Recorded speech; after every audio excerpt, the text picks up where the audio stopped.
You've been there, standing in a security line that snakes back further than you can see. You've triple-checked your bag, recited the 3-1-1 liquid rule like a mantra, and you think you're ready.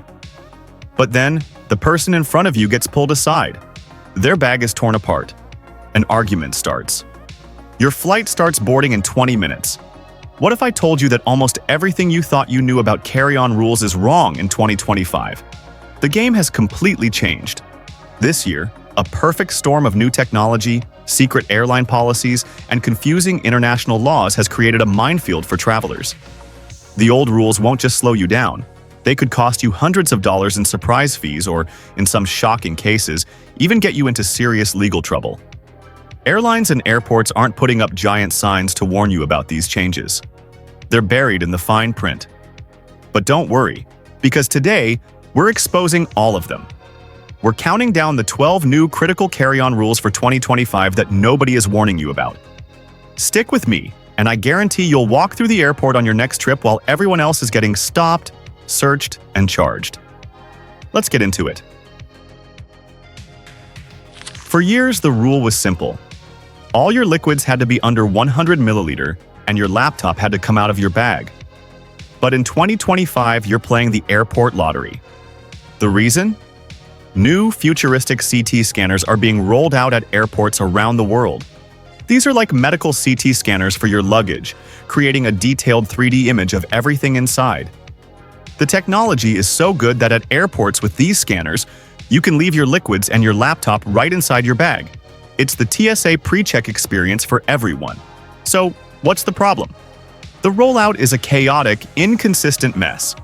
You might fly out of an airport like Los Angeles, LAX, or New York's JFK, where some lanes have this new tech, and breeze through security. But your connecting flight or your return journey might be from an airport that's still using 20-year-old X-ray machines. The TSA itself admits that full implementation across all US airports won't happen for another decade or more. This creates a trap. You get used to the new, easy process at one airport, then get flagged for a full bag search at the next for not taking your laptop out. The rules can literally change from one terminal to the next, and sometimes even from one security lane to another. So here's the pro tip for 2025. Until every single airport is upgraded, you have to pack for the past. Assume the old rules are always in effect. Keep your liquids in a clear, accessible bag and have your laptop ready to be removed. Being prepared for the old-school screening is the only way to guarantee you won't get held up by this technological patchwork. This next one is a financial gut punch, and it's catching millions of travelers off guard. That standard carry-on bag you've always brought for free? It's becoming an endangered species. Airlines, especially in North America, are aggressively unbundling their fares.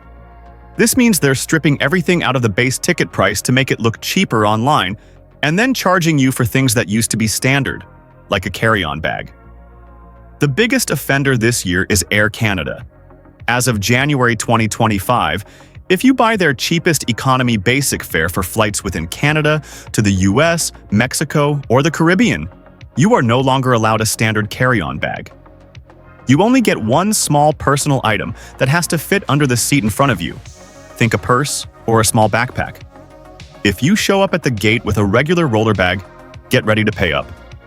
And they're not alone. This is the business model of budget airlines like Ryanair and EasyJet. And now, major carriers are adopting it. They lure you in with a low number, knowing they'll make their money back when you're forced to pay for your bag at the airport. The crucial takeaway is this. Before you even start packing, you need to read the fine print of your ticket. Look for phrases like basic economy, light, or hand luggage only. If you see them, assume you are only entitled to a personal item. The definition of a free carry-on has changed, and not knowing the new definition will cost you. This rule is the painful consequence of rule number 2, and it's where the real money gets made. It's called the gate fee trap, and it hinges on a simple fact most people don't realize. Airport security and the airline are two completely separate entities with different rules. You can pack a perfectly legal carry-on bag. It's the right size, you've got your 100 milliliter liquids, no prohibited items, You can sail through the TSA or CATSA security checkpoint without a single problem. The security officers don't know or care what kind of ticket you bought. You feel relieved, thinking you're in the clear. But then you get to the boarding gate. And that's where the airline's enforcer, the gate agent, is waiting with a baggage sizer and a credit card machine. They'll see your basic economy boarding pass, look at your standard-sized carry-on, and tell you it's not included. And the fee to check your bag at the gate is almost always significantly higher than it would have been if you'd paid for it online during check-in. We're talking $60, $75, or even more. It's pure profit for the airline, preying on people who didn't know the rules had changed. Here's how you beat the trap. The moment you realize your ticket only includes a personal item, go back to the airline's website or app and pay for your carry-on bag before you leave for the airport. It will still be annoying, but it will be far cheaper than getting hit with that surprise fee at the gate.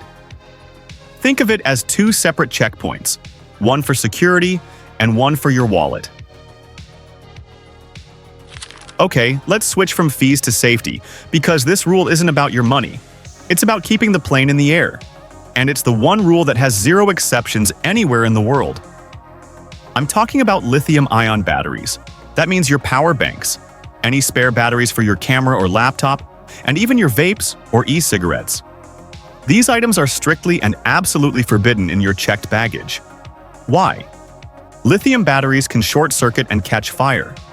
If that happens in the cabin, the crew can see it and use a fire extinguisher. But if it happens in the cargo hold, surrounded by other luggage, it can lead to a catastrophic, uncontrollable fire that the plane's suppression systems can't handle. It's a massive safety risk.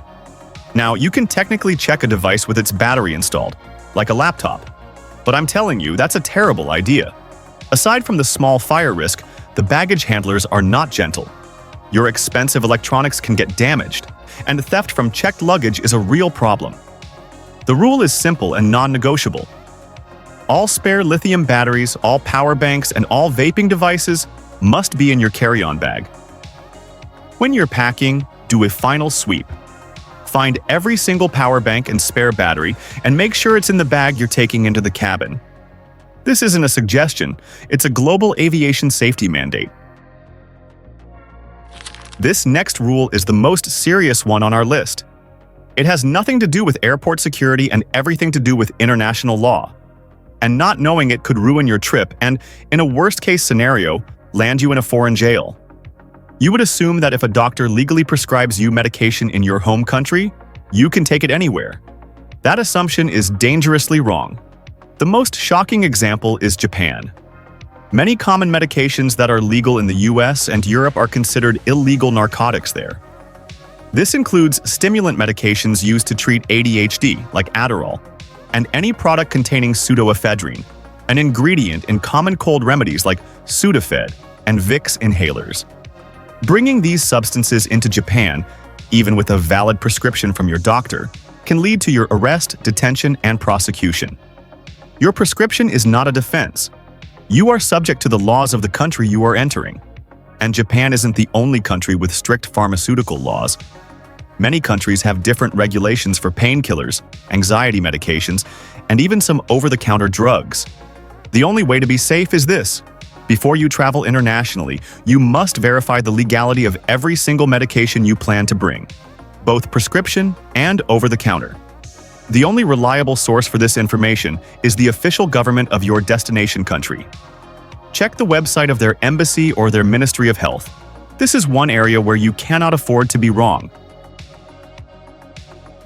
Remember rule number 1, the airport lottery? Well, the United Kingdom has turned it into an extreme sport. Traveling through a UK airport in 2025 is one of the most confusing experiences you can have. The UK government mandated that all major airports upgrade to those new CT scanners, which would allow them to scrap the 100 milliliter liquid limit and let travelers bring up to 2 liters of liquid in their carry-on. Sounds great, right? The problem is, the rollout has been a complete disaster. Some airports, like Birmingham and Edinburgh, have fully installed the new scanners. At these airports, you can pack a full-size bottle of shampoo and leave your laptop in your bag. But the country's busiest hubs, like London Heathrow and Manchester, have missed the deadline. They are installing the new scanners on a lane-by-lane basis. This means you could be in a queue where the lane to your left has the new 2-liter rule, but your lane still enforces the old 100-milliliter rule. You literally will not know which set of rules applies to you until a security agent points you to a specific line. This creates a nightmare scenario for round-trip travelers. You might fly out of Birmingham with a 500-milliliter bottle of sunscreen, only to have it confiscated on your return flight from Heathrow because you ended up in an old tech lane. The only sane advice for the UK right now is this: pack for the worst-case scenario. Adhere to the strict 100-milliliter liquid rule, with everything in a clear plastic bag, no matter which UK airport you're flying from. It's the only way to guarantee you won't be forced to throw away your toiletries mid-journey. Alright, this one is a critical update for anyone flying within the United States. Back on May 7th of this year, a major travel rule clicked into place, and it's still causing chaos for unprepared travelers. I'm talking about Real ID. Since May 7th, 2025, every traveler 18 and older must present a Real ID-compliant driver's license or another acceptable form of ID, like a US passport, to get through airport security for a domestic flight. Your old standard driver's license is no longer a valid form of identification for air travel. This was a firm deadline that had been postponed for years, and now that it's here, people are genuinely being turned away at the checkpoint. How do you know if your ID is compliant? Most Real ID-compliant cards have a star symbol on them, usually in the upper right corner. If you don't see that star, you likely have a non-compliant license.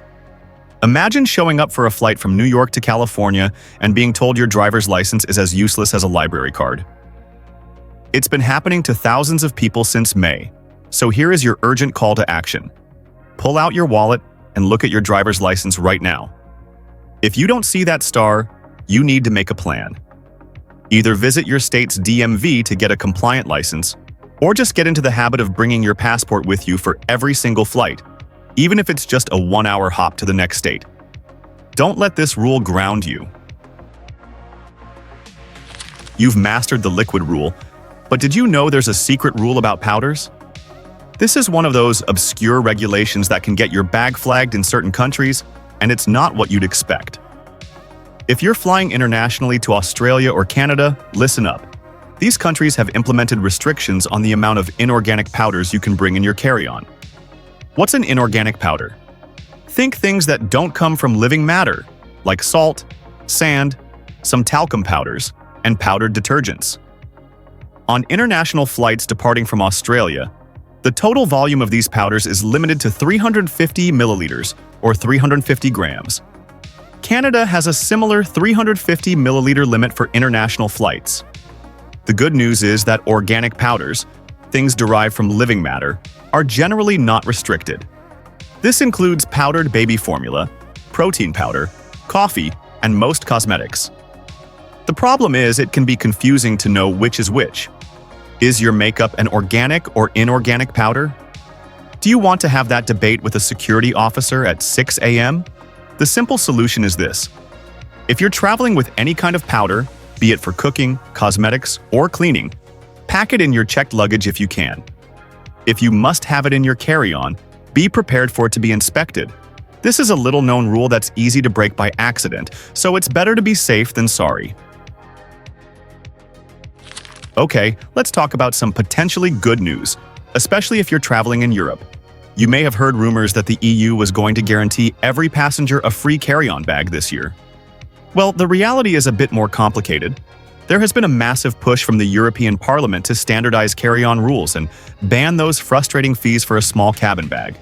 A key committee even voted in favor of it back in June, proposing that every passenger should get a personal item and a small cabin bag for free. But here's the crucial part. As of right now, in October 2025, this is not yet law. The proposal still needs final approval from the EU Council, which represents the governments of the member states, and it's facing a lot of resistance from airlines who say it will just drive up ticket prices for everyone. So what has changed? Under all this pressure, airlines are starting to standardize the size of the personal item, that small bag that goes under the seat.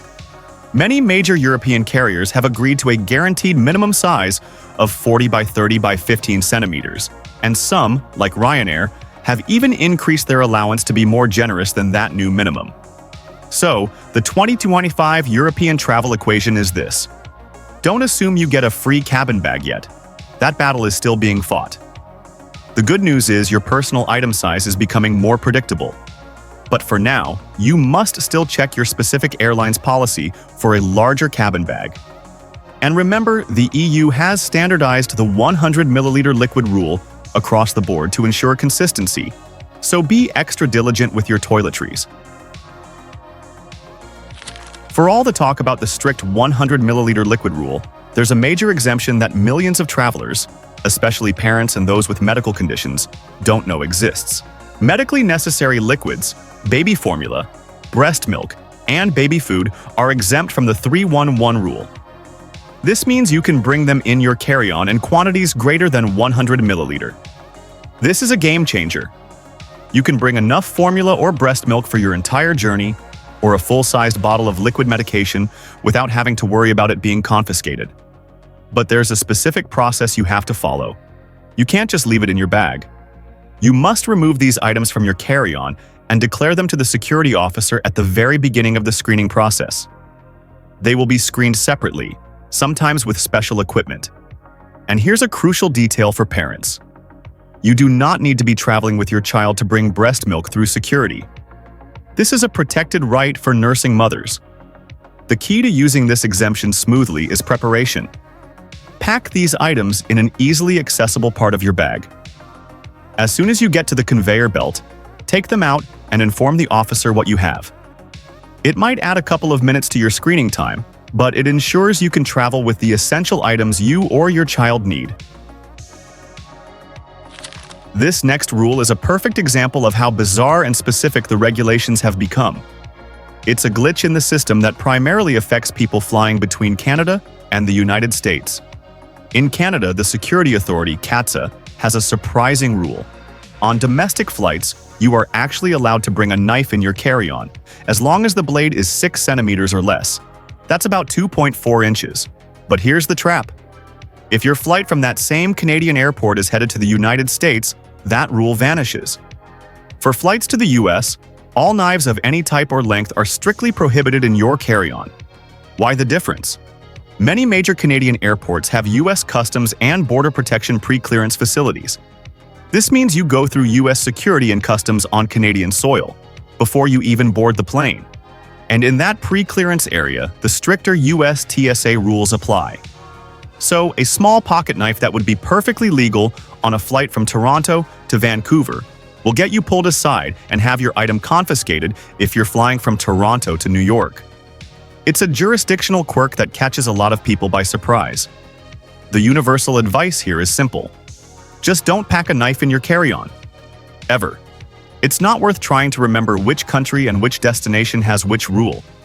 Keep all sharp objects in your checked bag, and you'll never have to worry about this cross-border glitch. And finally, we come to our last rule, which is a strange, counterintuitive penalty for people who are actually following the rules. This is for all the heavy packers out there. Some airlines, like British Airways, have an incredibly generous carry-on weight allowance. They let you bring a bag that weighs up to 23 kilograms, or 51 pounds. So you might think it's a great idea to pack that bag to the absolute limit. But here's the new penalty.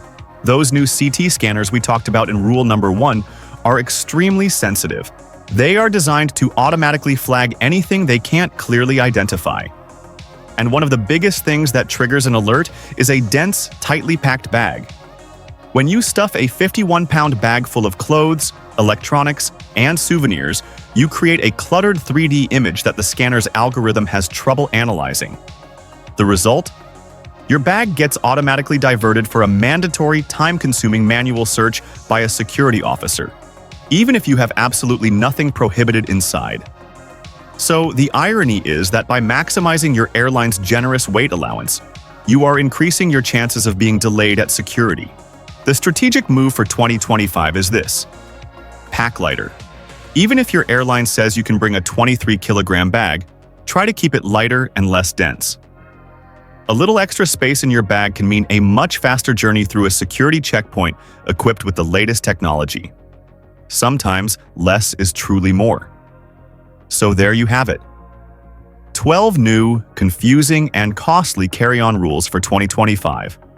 From disappearing free bags and inconsistent liquid rules to medication traps and hidden powder limits, flying today requires more preparation than ever before. The single most important takeaway is this: assume nothing and verify everything. Before every single trip, check the rules for your specific airline, your ticket type, and every airport on your itinerary. The era of one-size-fits-all travel is over. But now, you have the insider knowledge to navigate this new landscape like a pro. If this video helped you dodge a surprise fee or a security headache, do me a favor and hit that like button. Subscribe for more essential travel updates that the airlines won't tell you about. And I want to hear from you. What's the craziest thing that's ever happened to you at airport security? Drop your story in the comments below. Fly smart, fly safe, and I'll see you in the next video.